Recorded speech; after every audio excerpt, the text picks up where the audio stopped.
जैसे कि आज का थीम है ग्रेटिट्यूड। ग्रेटिट्यूड हम पैदा होने से चालू हो जाता है। पहला ग्रेटिट्यूड हमारी माँ के लिए होता है, दूसरा हमारे पिता के लिए होता है और तीसरा हमारे गुरु के लिए होता है। क्योंकि माता पिता अच्छा पालन पोषण करते हैं और गुरु एक रास्ता दिखाता है जिस पे हम चलते हैं और उस रास्ते पे चल के हम एक अपने जीवन का ध्येय को पूरा करते हैं और अपने ध्येय को पूरा करते हैं या एम को पूरा करते हैं या कुछ बनते हैं। क्योंकि पढ़ाई तो पहली क्लास से चालू हो जाती है और जिस दिन इंसान पैदा होता है तब से पढ़ना शुरू कर देता है। बट जब हम इस मुकाम पे पहुंच जाते हैं कि हमें अपने को कंसल्टेंट की जरूरत पड़ती है, क्योंकि हमें राइट चॉइस चाहिए होती है। जैसे 12th के बाद निकलते के साथ ही बच्चों को कॉलेज चुनने में बहुत असुविधा होती है, दिक्कत होती है। रीज़न क्योंकि आजकल की टेक्नोलॉजी बहुत एडवांस हो गई है। अब जैसे सर डॉक्टर हैं, सर ने अपना CS किया हुआ है, लॉ किया हुआ है, सर CCTV एक्सपर्ट्स हैं, ठीक है, मैम न्यूमरोलॉजी में है, सर डेंटिस्ट में है।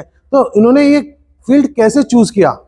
पहले इतनी सुविधा नहीं होती थी कंसल्टेंट की या जानकारी की।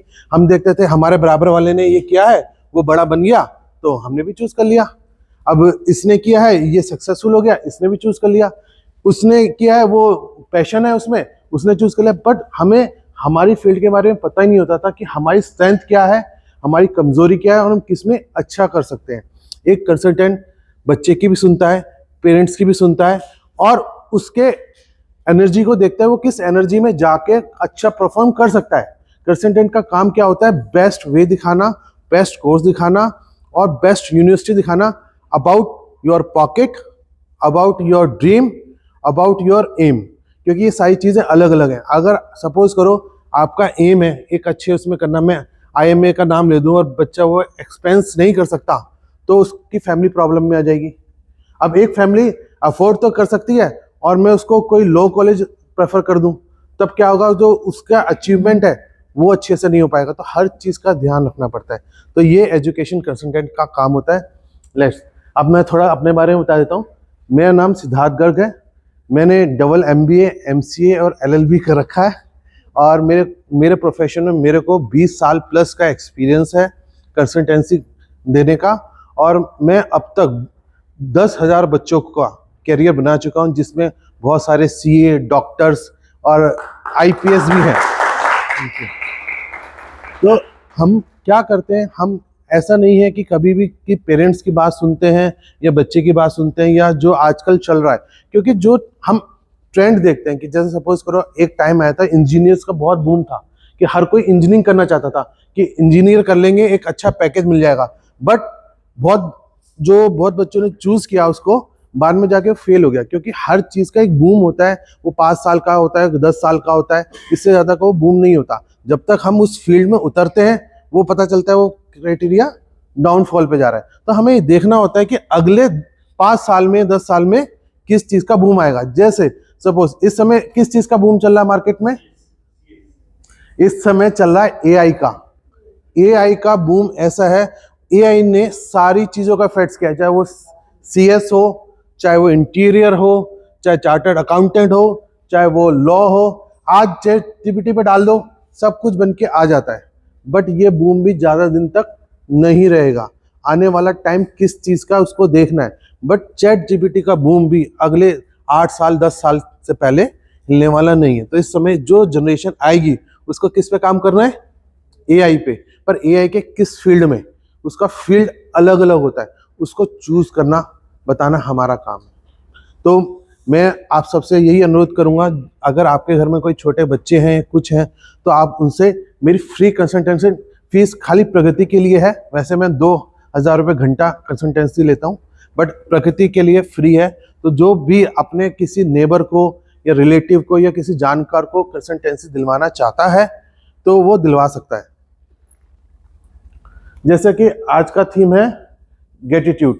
अच्छा, मैं आपको फील्ड बता देता हूँ। हम यूनिवर्सिटी एडमिशन्स में डील करते हैं, कैरियर काउंसलिंग में करते हैं, CSR प्रोजेक्ट इन एजुकेशन, मतलब जो गवर्नमेंट और प्राइवेट कंपनी CSR प्रोजेक्ट्स करती है एजुकेशन के लिए, उसमें भी डील करते हैं। मेरा खुद का इंस्टीट्यूट है, इसमें 100+ कंप्यूटर्स है, जिसमें पिछले साल हमने 3,000 बच्चों को free of cost computer courses कराए थे CSR फंड के थ्रू।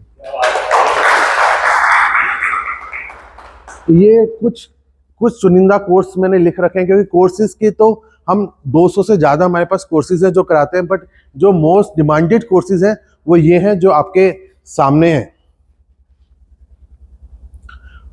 एक सक्सेसफुल इंसान के लिए सही गाइडेंस होना ज़रूरी है, क्योंकि कहते हैं ना, पहले कहते थे जब चलोगे ठोकर लगेगी तो सीखोगे, तो चल आगे काम, मतलब आप नॉलेज ले लोगे। पर आजकल फास्ट ज़माना है, इतना टाइम नहीं है कि हम कोई चीज़ का एक्सपेरिमेंट करें, ठोकर लें, गिरें और सीखें।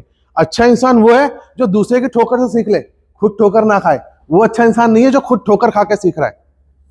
इंटेलिजेंट इंसान वही है जो कि आज के टाइम में जरूरत है, जो दूसरे की ठोकर से सीख ले, ना कि खुद ठोकर खा के सीखे।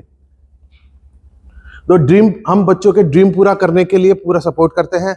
अच्छा एक चीज और, जैसे अब आप लोग यहाँ बैठे हैं, ये तो हो गई बच्चों की बात। अब क्या होता है कि पहले के लोग थे या अभी है, सब उसको हमारी कोई फाइनेंशियल कंडीशन है, जो मैं कोर्स करना चाहता था उस समय कॉस्टली था, और वो कोर्स मैं कर नहीं पाया, जॉब में आ गया और कैरियर में आ गया और मैं उसको पूरा नहीं कर पाया, तो क्या करूं मैं?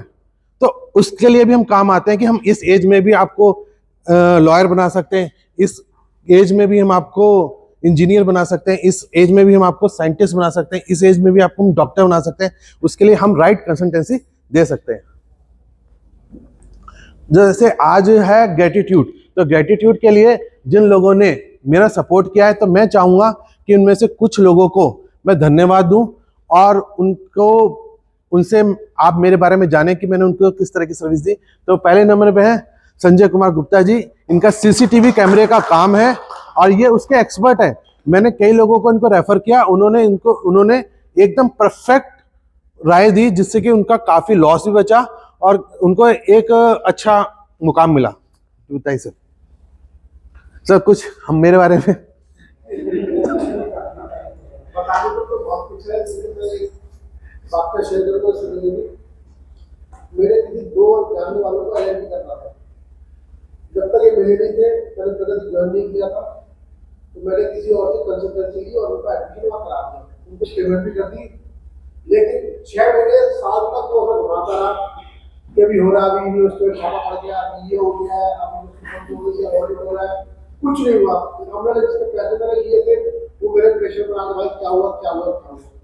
लास्ट में जब इसकी पीपीटी मैंने देखी थी पिछली बार, तब मुझे मालूम पड़ा कि ये भी कराते थे। मैंने इनसे बात की तो वही काम मेरा 50,000 पर तब में इन्होंने करा दिया, करा के डिग्री और मेरी पार्टी भी खुश है और मुझे फायदा हो गया 50,000 का एक रुपये से, और मेरा काम भी। धन्यवाद। अभी मनोज चौहान जी नहीं है। मनोज चौहान जी के भी एक फ्रेंड को एलएलबी करनी थी, उनको कराया था। लविता मैम है, उनके एक रिलेटिव को 12th का प्रॉब्लम आई थी, 12th नहीं कर पाए थे किसी वजह से, और उनको आगे आगे भी दिक्कत आई थी क्योंकि पढ़ाई छोड़े काफी टाइम हो गया था, तो उनका हमने 12th का भी कराया था। अब एक्चुअली क्या है कि हम ना कोई भी कोर्स जैसे सुनते हैं जानते हैं, तो हम ये चाहते हैं कि हम वो चीज करके वो कुछ बन जाए, ठीक है। बट क्या होता है कि हम उसके लीगल्स को नहीं जानते। जैसे अगर एलएलबी करना है, हम किसी भी कॉलेज को के अंदर एलएलबी नहीं कर सकते, वो बार काउंसिल में रजिस्टर्ड होना चाहिए, वो कैसे पता चलेगा।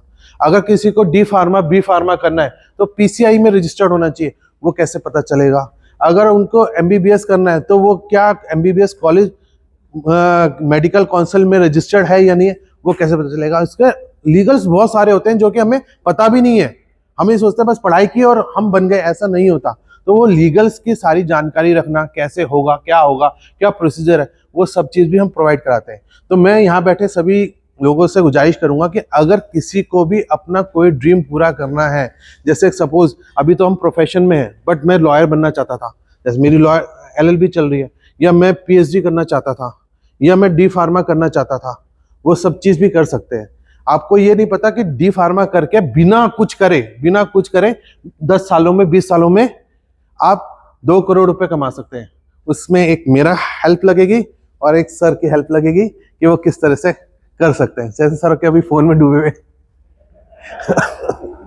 तो ऐसा क्योंकि डी फार्मा करने के बाद लाइसेंस किराए पे जाता है, उस किराए से 10,000 रुपये महीना आता है। 10,000 रुपये महीना की अगर SIP करेंगे और अगर वो 10 साल तक या 15 साल तक SIP करते रहते हैं 10,000 रुपये महीने की, तो सर बताएंगे 10 साल या 15 साल बाद 10,000 रुपये महीना कितना बन जाएगा? आई थिंक 1 करोड़ से तो ऊपर बन जाएगा। मतलब आपकी डी फार्मा सिर्फ 5 लाख या 4 लाख में हुई और उसको इन्वेस्ट करके आप 1 करोड़ रुपए बिना कुछ किए, ना कोई जॉब कर रहे हैं ना कहीं जा रहे हैं, सिर्फ अपना लाइसेंस किराए पे दे रखा है और 1 से 2 करोड़ रुपए कमा सकते हैं।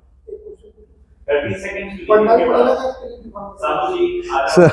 सर देखिए ऐसा है, पढ़ना तो थोड़ा पड़ेगा, बाकी पूरी हेल्प हम कर देंगे, बाकी आप इशारों में समझ सकते हैं। थैंक यू, धन्यवाद।